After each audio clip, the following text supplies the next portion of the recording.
I was supposed to be married last spring. The invitations had been sent, the dress fitted, and the venue booked overlooking the cliffs where we first said I love you. I believed in us. Ryan and I had been together for 4 years, through career struggles, family drama, and one painful miscarriage. I thought those things made us stronger. I thought we were solid. I thought I was marrying my best friend. But 2 weeks before the wedding, he sat me down and told me he wasn't sure anymore. Not about the color scheme or the guest list, but about me.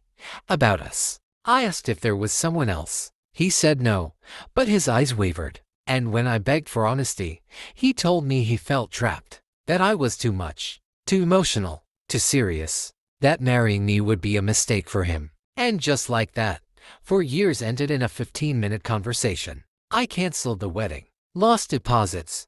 Returned gifts. Explained to confused family and friends that there would be no aisle. No vows. No honeymoon. Just silence. The worst part wasn't the humiliation. It was the stillness afterward. Days where I didn't get out of bed. Nights where I stared at the ceiling and wondered if maybe I was too much. Maybe I loved too hard, cared too deep.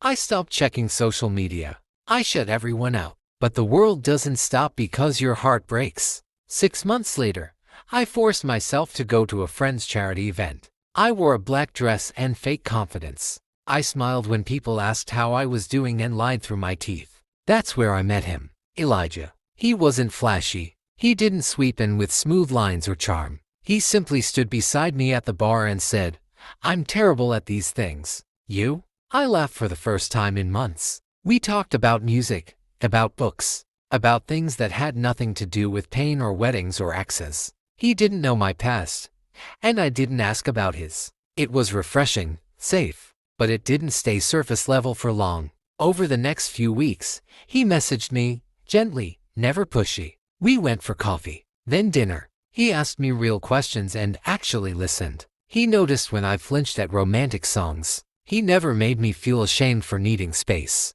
One evening, I told him everything. About Ryan.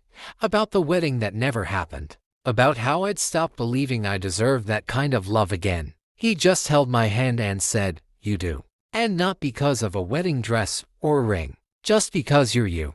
It wasn't fast. It wasn't a whirlwind. It was steady, patient, healing. And somewhere between our quiet moments and long walks and shared silences, I realized I had found love again. Not because I was looking for it, but because it found me after the wedding failed.